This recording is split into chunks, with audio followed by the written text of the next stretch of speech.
All right, we're back at the shop, and today is engine install day. So this will go in here today. Fingers crossed. I'm going to shoot videos. I was actually going to shoot video yesterday, but again, I'm up at Doug's shop, and yesterday in Texas was like the windiest day ever, and so I did a lot of prep work yesterday, just trying to get the engine ready to go.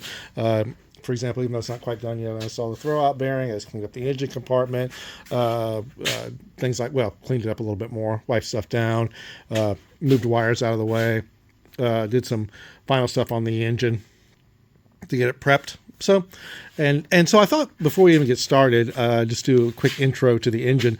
What is this engine exactly? And a lot of you, anybody watching this, and I should mention again, not a how-to video because I kind of don't know what I'm doing. But as you can see right here, where is it on here? Oh, there it is. If you look right here, this is an EJ205. So EJ20 is what it says here, but this is a 205. An EJ205 is a 2-liter horizontally opposed boxer engine, and from the factory, the turbocharged WRX I think came with about 227 horsepower. Don't know how much this one's going to have, but obviously I went with the blue and gold theme on this, which I think looks pretty snazzy. But what we're trying to accomplish here, what I ended up doing, okay, is I obviously I had the engine torn down. I punched it out 1 millimeter, so the cylinders are a little bit larger. Stock cylinders are, I think, 92 millimeter bore. This is now a 93 millimeter bore, and so went in with forged pistons, forged rod, forged crank, black nitrated forged crank, and I went back in with a 2.5 liter crank. So the bore is now 93 millimeters. The stock crank has a stroke of 75 millimeters. Now it's got a stroke of 79 millimeter. That would make this engine technically a stroker engine.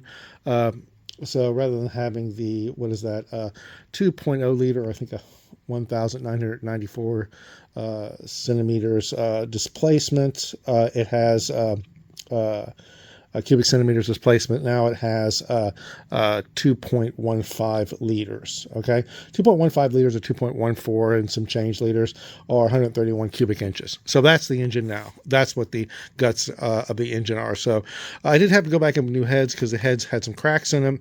I powder coated all the stuff and whatnot. As far as the externals on this engine goes, just so you know, and we'll just talk about intake and fuel. So I do, let me think, some stuff here. Oh, well, it's got a Blausch turbo. Okay, so that would be the 20 GXT turbo. Went back in with radium top fuel rails with injector dynamics 1050X injectors. So, and why did I do that? Well, again, more fuel, we hope so. I think if the stock fuel injectors on a turbocharged Subaru engine, I can't remember exactly what they were, but I want to say around 400 something cc's a minute, and these are around 1,000, so you got more fuel in the engine. Went in with a higher volume fuel pump. Let me think, what else do we got going on here? The TGV deletes here. These are Blocks Racing TGV deletes, tumbled generator valve deletes. That's a whole other thing. A lot of people that are out there in the Subaru community, it's a very thorny topic on whether or not you should even do TGV deletes, but I decided it was a slippery slope. I just went right down it. Some Mishimoto parts here is a Mishimoto air induction, silicone air induction. I forget what Subaru calls it. Something like a duct assembly air intake. Down here at the bottom, you have the Killer Bee equal length header, Holy header. I actually had that ceramic coated, and you're probably wondering why, just for cooling purposes. And also, you see down here on the bottom, you have, there it is, the another Killer Bee part. That's the Killer Bee oil pan. Gives you 1.4 quarts more capacity. that's kind of fun, important. And Subaru also, I also went with the new oil pickup that comes with that kit because they have issues with the oil pickups on Subarus where they come loose or break or something like that. Though, when you starve the engine for oil, that's bad. And I went back in with the baffle or the windage tray that comes with that kit, so that's pretty cool. And I think that's all. Oh, also OLT coil packs.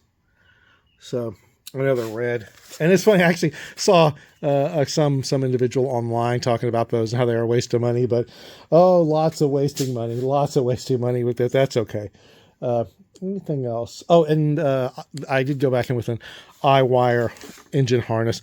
So I replaced the engine harness with the I-wire engine harness. Now I will tell you right now, this is probably a great purchase. It's a lot cleaner stock than the stock wiring harness, and plus the old wiring harness was pretty beat up. So there you go.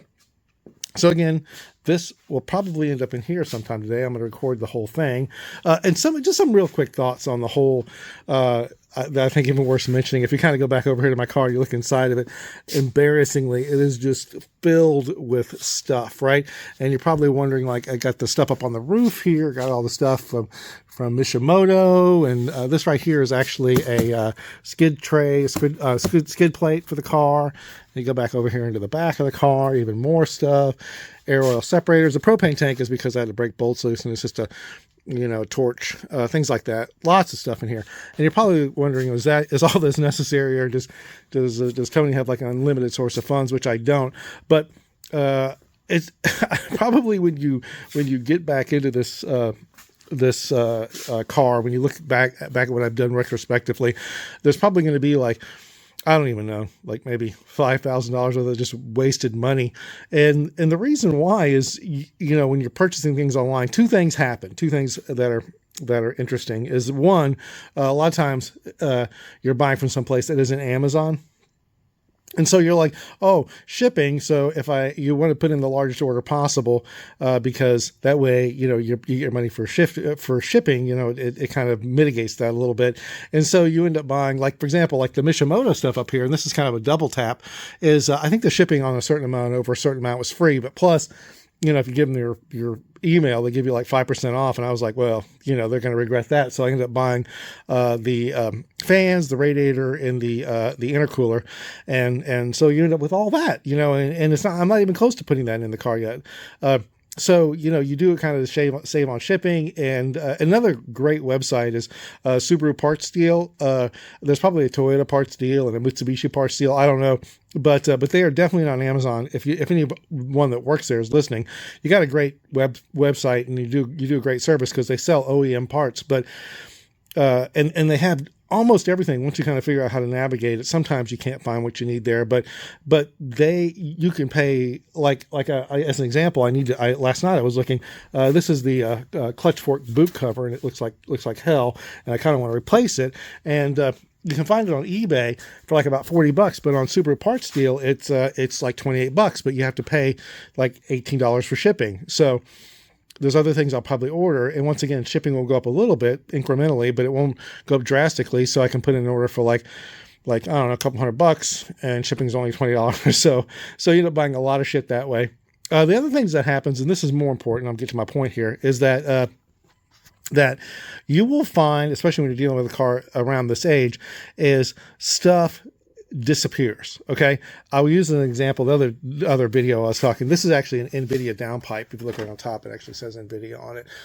This is an NVIDIA downpipe, which is a nice divorced wastegate downpipe for the car.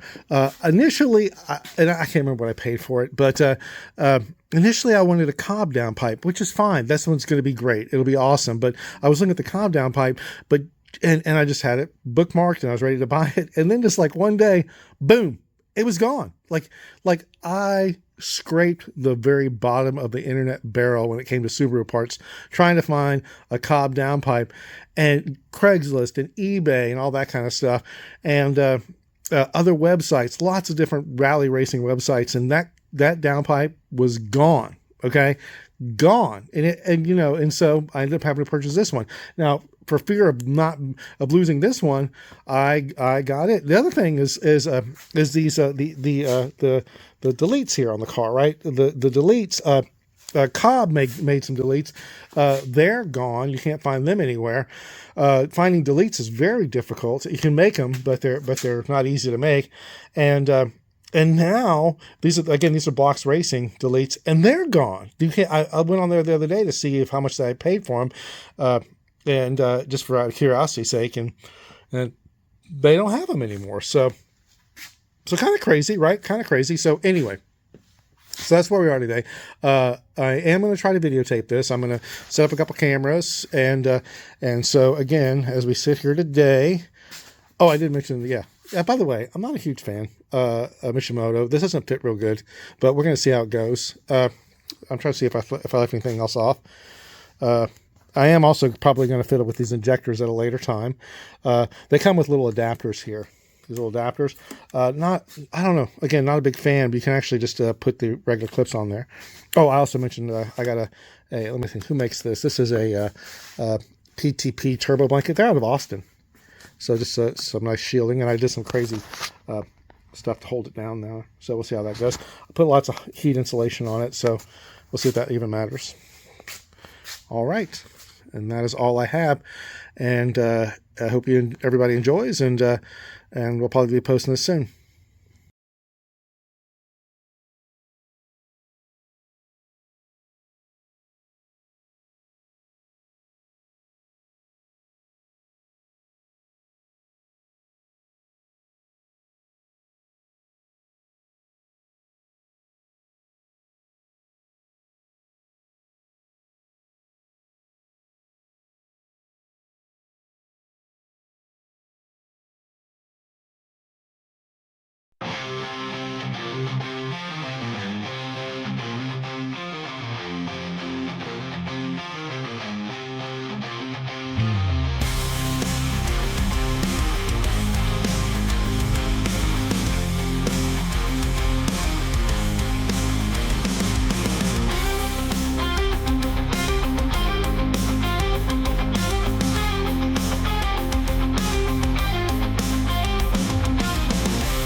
there's this, like, why the trunk is over the shit is that you end up, two things happen. One, you find shit on sale, or you try to save on shipping. Right. Like all that Mishimoto stuff. They do a thing like, well, you give us your phone number, we can text you, we'll give you 5% off. It's like, all right, motherfuckers. You know what I'm buying. And so I ended up buying all that Mishimoto shit. And then the other thing is, they stop making stuff, you know, and shipping. I know the amount of hassles you say that you can't find stuff. I really thought Subaru would be a dime a dozen, but Some parts are. yeah. Some parts are great, easy, you know. Other parts are not. That's right, that's it. Is this about for here?